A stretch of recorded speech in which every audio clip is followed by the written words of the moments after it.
Competitive পরীক্ষা গভর্নমেন্টের যত রকম কম্পিটিটিভ পরীক্ষা আছে, বিশেষ করে পিএসসি, আরপিএফ, ফুড এসআই, ক্লার্কশিপের যত যা এনটিপিসি যত যা এক্সাম আছে, সবাইকে পয়সা দিয়ে আর কোচিং শুরু করার কোনো দরকার নেই। কোথাও পয়সা দিয়ে, যার পড়ার ক্ষমতা নাই তারা ফ্রিভাবেই আমার কাছে পড়তে পারো। ইউটিউবে আমি প্রত্যহ সকাল 7টায় একটা করে ভিডিও ছাড়বো, প্রত্যেকটা টপিককে আমি কমপ্লিট করব, খুব ডিটেলসে করব এবং খুব সহজে, যাতে ম্যাথটা খুব স্পিডিভাবে কুইক নাম করাতে পারো সেই ফর্মেটেই করা হবে। বিভিন্ন টিচারের কাছে, যেটা তোমরা বড় বড় যেসব টিচাররা বড় বড় বসে আছে, তারা যেসব কন্টেন্টগুলো আপনাদের কাছে, তোমাদের কাছে যে পয়সা নিয়ে করাচ্ছে, সেসব আর পয়সা নিয়ে হবে না। এখন সবাই ফ্রিতে শিখতে পারবে, আমি সেসব কন্টেন্ট ফ্রিতেই শেখাবো। আজকে যেটা আমি তোমাদেরকে শেখাবো সেটা হচ্ছে টাইম অ্যান্ড ওয়ার্ক যে চ্যাপ্টারটা, সেটাতে পরীক্ষার যে কোনো গভর্নমেন্টের পরীক্ষায় 2 থেকে 3টে থাকেই, 2 থেকে 3টেতে থাকেই। এইটা অন্যান্য চ্যাপ্টার থেকে সম্পূর্ণ আলাদা, ঠিক আছে? তো আমি তোমাদেরকে বলবো যে তোমরা আমার সাথে থাকো এবং ক্লিয়ারলি পুরো ভালোভাবে ম্যাথটাকে শেখো। আর যত প্র্যাকটিস করবে, আমি যেভাবে শেখাবো সেটা যদি বারবার প্র্যাকটিস করো, সেটা তোমাদের স্পিডটা বাড়তে থাকবে এবং তোমরা পরীক্ষার সময় যেয়ে খুব সহজেই খুব কম টাইমের মধ্যে করে দিয়ে আসতে পারবে। 10 মিনিটে হয়তো 20টা করে দিয়ে চলে এলে, 10 মিনিটে 25টা করে দিয়ে চলে আসবে, এমন স্পিডে তোমাদের ম্যাথটা এগিয়ে যাবে। তো আমি যেটা তোমাদেরকে শেখাবো, আমি বেসিক থেকে পুরো অ্যাডভান্স লেভেল পর্যন্ত শেখাবো। যে কোনো বেসিক থেকে যে কোনো অ্যাডভান্স লেভেল পর্যন্ত যে কোনো ম্যাথ শেখাবো। তো কোনো চিন্তার কোনো কারণ নেই, ধৈর্য রাখো। সামনে যে পরীক্ষা আছে আরপিএফ বা ক্লার্কশিপ, সেসব পরীক্ষার জন্য প্রস্তুতি হয়ে যাবে। আমি ম্যাথটা শেখাবো আর ডেইলি 10টা করে শর্টে কারেন্ট অ্যাফেয়ার্স দেবো। আমার চ্যানেলের সাথে সব থাকো, ইউটিউবেই আমি দেখাবো। পরবর্তীকালে অফলাইন ব্যাচ শুরু করব, অনলাইন ব্যাচও শুরু করতে পারি। তো আমি যেটা তোমাদেরকে শেখাবো সেটা হচ্ছে কি,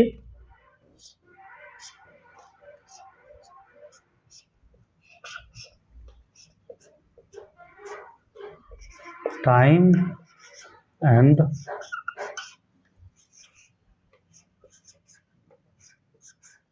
ওয়ার্ক। ধরো প্রথম যেটা আমি বলছি যে টাইম ওয়ার্ক কাজ করে পুরোপুরি এফিসিয়েন্সির ওপর। যদি এফিসিয়েন্সি হলো, একজন কাজ করার ক্ষমতা আরেকজনের কাজ করার ক্ষমতার থেকে সম্পূর্ণ আলাদা। যদি এ একটা কাজ, ধরি কোনো কাজ, এ একটা কাজ করলো 20 দিনে, আর বি একটা কাজ করলো 10 দিনে।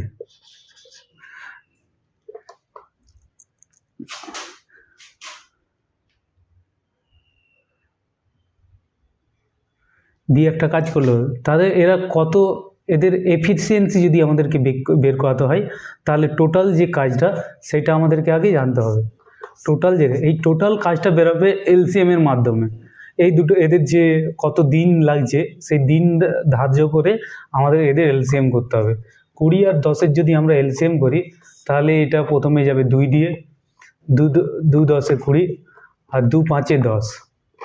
তারপরে আমাদের যাবে 5 দিয়ে, 5 2 10, 5 1 5। তাদের এদের এলসিএম হবে 2 × 5 × 2 × 1,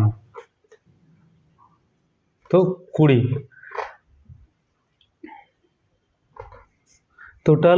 টোটাল কাজটা কত হলো? 20 ইউনিট। তো এর কাজ করার ক্ষমতা কত আর বি এর কাজ করার ক্ষমতা। তো এফিসিয়েন্সি বলতে ওয়ার্ক বাই টাইম। টোটাল কাজকে যদি আমরা সময় দিয়ে ভাগ করি, তাহলে তাদের এফিসিয়েন্সি বেরোয়। তাহলে এর কাজ করার এফিসিয়েন্সি কত? এর কাজ করার এফিসিয়েন্সি হচ্ছে 1 ইউনিট, আর বি এর কাজ করার ইউনিট হচ্ছে, বি দিনে 1 ইউনিট কাজ করতে পারে, আর বি দিনে 2 ইউনিট কাজ করতে পারে। তো এদের কাজ করার এফিসিয়েন্সি হচ্ছে, যদি টোটাল হচ্ছে দিনে 3 ইউনিট, যদি আমরা এ বি কে বলা হয় এরা দুজন আলাদা আলাদা কাজ করছে, কেউ এই 20 ইউনিট কাজ এ 20 দিনে কমপ্লিট করছে, বি 20 ইউনিট কাজ 10 দিনে কমপ্লিট করছে। যদি এদের দুজনেই একসাথে কাজ করতো তাদের এদের এফিসিয়েন্সি কি দাঁড়াতো?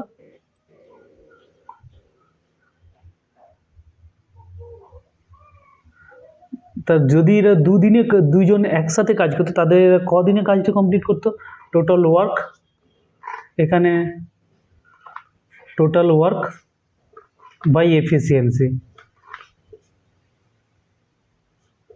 কতদিন সময় লাগতো? Total work by efficiency. তাহলে টোটাল ওয়ার্ক 20 ইউনিট আর এফিসিয়েন্সি 3,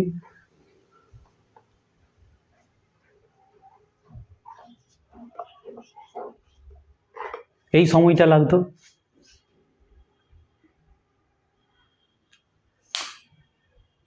বুঝতে কোনো অসুবিধা আছে? দেখে নাও।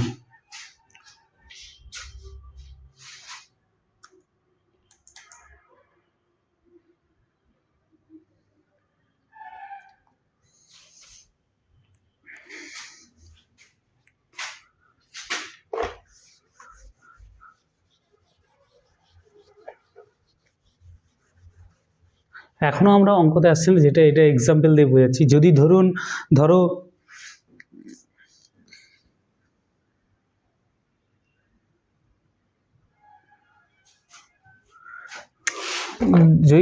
এ কোনো কাজ করছে 20 দিনে আর বি কোনো কাজ করছে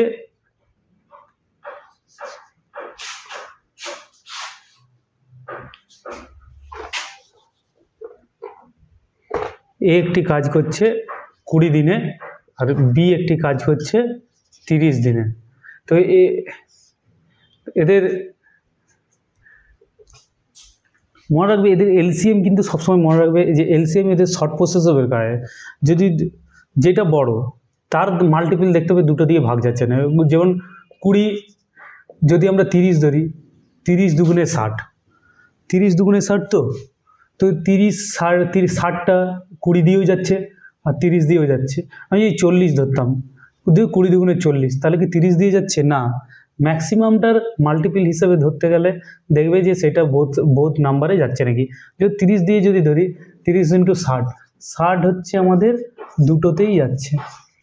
তাহলে এটা এলসিএমটা সবসময় মিনিমাম যে মাল্টিপলটা যাবে সেটাই এলসিএম হবে। তো এটা যদি এর 60 ইউনিট কাজ হয় তাহলে এর এফিসিয়েন্সি হতো, ও এফিসিয়েন্সি আমি কি বলেছি, efficiency equal to total work by time. Efficiency equal to total work by time. তো 20 এফিসিয়েন্সি কত? টোটাল ওয়ার্ক 60 ইন্টু টাইম হচ্ছে 20 3 60। আর বি এর এফিসিয়েন্সি কত? তাহলে এ একদিনে কত ইউনিট কাজ করতে পারে? 3 ইউনিট কাজ করতে পারে। আর বি একদিনে কত ইউনিট কাজ করতে পারে? 2 ইউনিট কাজ। তাহলে এরা যদি বি এ বি একত্রে কাজ করতো, যদি এ বি একত্রে কাজ করতো তাহলে কত সময় লাগতো? তাহলে টোটাল ওয়ার্ক বাই এফিসিয়েন্সি, এখানে যদি আমরা টাইম বের করি তাহলে ওয়ার্ক বাই এফিসিয়েন্সি, তাহলে টোটাল এফিসিয়েন্সি কত? 3 দিয়ে 5,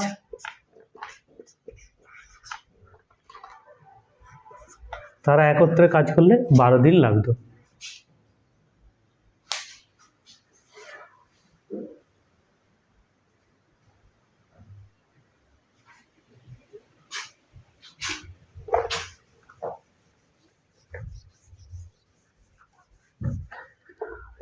ঠিক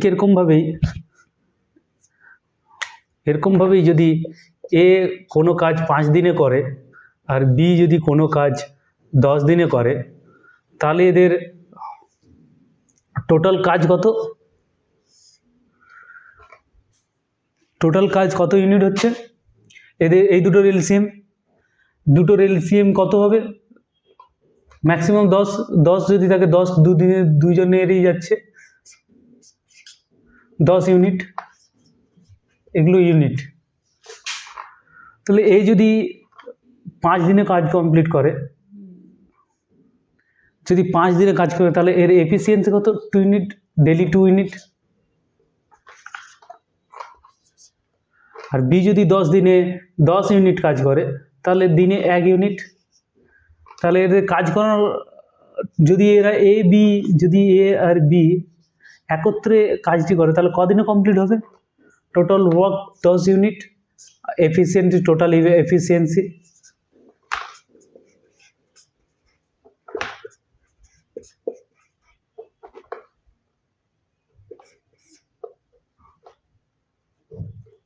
সরি,